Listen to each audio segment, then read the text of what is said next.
This is the Dollemore Daily, and I'm Jesse Dollemore. Being the White House press secretary is no doubt a tough job. And one of the fringe benefits or the upsides of the job has to be getting the opportunity to dunk on dum-dums like Ted Cruz. And that's exactly what happened yesterday. Jen Psaki took time out of her busy day answering questions from some reasonable and normal reporters and then others from Fox News. I'm going to read a little bit from this Business Insider article about what took place, and then I'm going to play the video of it because it's just beautiful. I don't know. It's something I talk about a lot, but I don't understand how conservatives aren't wildly ashamed of their lackluster effort to troll. It seems that that's their chief objective.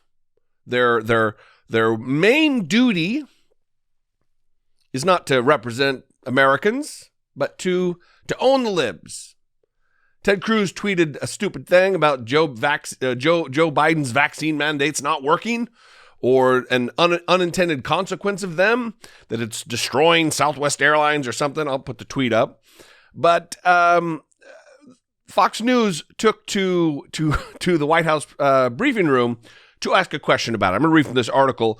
Psaki mocks, quote, world-renowned business, travel, and health expert Ted Cruz for claiming that vaccine mandates contributed to Southwest Airlines delays. Because there were delays this weekend because of air traffic control problems and bad weather, because it's life and that's what happens.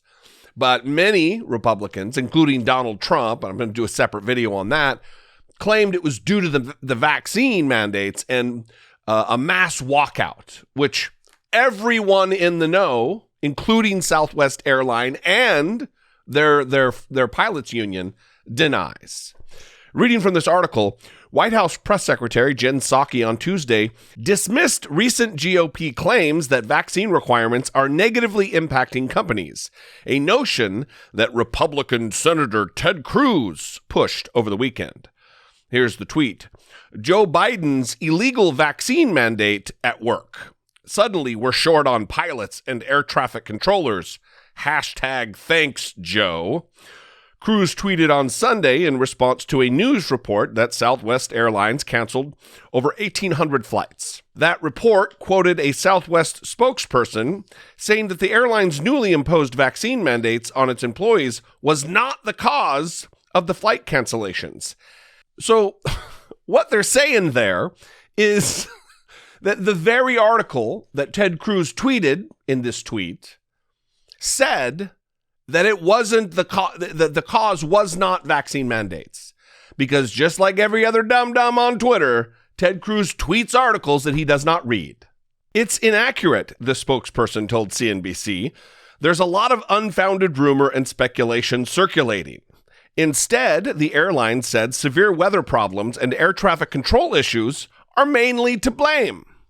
Yet, Fox News reporter Jackie Heinrich brought up the GOP talking point during Tuesday's press briefing, asking Psaki, what's the White House response to those who say vaccine mandates have reduced the workforce and contributed to this problem? A reporter who has access to the same information as the other networks is, instead of reporting on the facts, reporting on the actual events, is stoking a rumor, a conspiracy, a lie. But what would we expect? Anything different from Fox News? Psaki began her reply by referencing Cruz's comments. Well, I know the world-renowned business, travel, and health expert, Senator Ted Cruz, has made that point, but I wouldn't say that is widely acknowledged or echoed by business leaders who have implemented these mandates.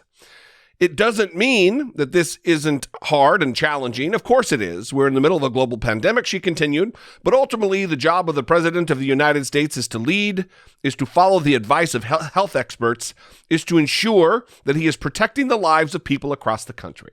A reasonable response with a little bit of a dig in there for dum-dum, Ted Cruz.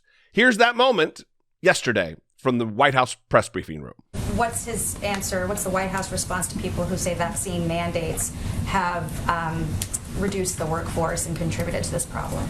Well, I know world-renowned business, travel, and health expert Senator Ted Cruz has made that point, but I wouldn't say that that is widely acknowledged or echoed by business leaders who have implemented these mandates, by health experts who have conveyed the way to get out of the pandemic is to ensure that we are doing exactly the steps the president has announced and we are working to implement. It doesn't mean this isn't hard and challenging. Of course it is. We're in the middle of a global pandemic.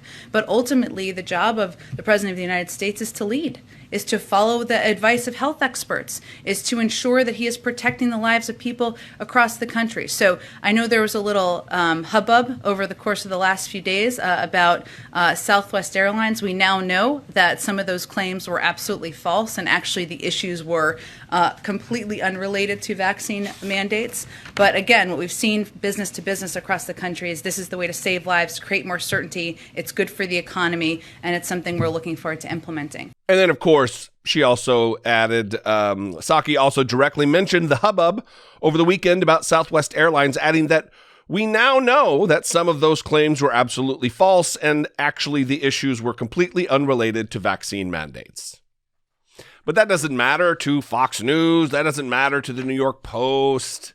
That doesn't matter to Newsmax or OAN or any of these other disparate conspiracy networks. They've witnessed the rise of Alex Jones, the success business model that he, for a while, until he was banned from all major platforms, they see that it works. And they've jumped headfirst into that model. Because rather than reporting the facts, rather than seeking out the leads of the truth to find out what's going on, they'd rather push narratives that are untrue. Not just Ted Cruz, an elected senator from the state of Texas, but all these media outlets as well. It is disgusting, to use a word. I'd love to know what you think, though. You can leave me a brief voicemail, 714-576-4054. Of course, you can email me daily at dollemore.com. I'd love to hear from you. Thanks for reaching out. I get a lot of voicemails and emails, as you would expect when someone on the internet puts their information out there. Follow me on social media. I'd love to connect with you there. And if I bring you value, and only if I bring you value, I would appreciate it if you would consider supporting my work here on the platform. For as little as $1.99 per month, you can help produce my videos, help produce my podcast. You can click the join button below this video, become a YouTube channel member, or you can go over to patreon.com/IDoubtIt podcast. All those are great ways. All those, there's two ways. You can also buy merch. That's a great way. There should be a merch shelf or some links to click below the video. I'm not as in tune with all of this as you would think I would be. This is my focus, is talking to you guys and analyzing what's going on in the world. Anyway, I love you guys. I'll see you next time. Until I do, be genuine. Take care of one another.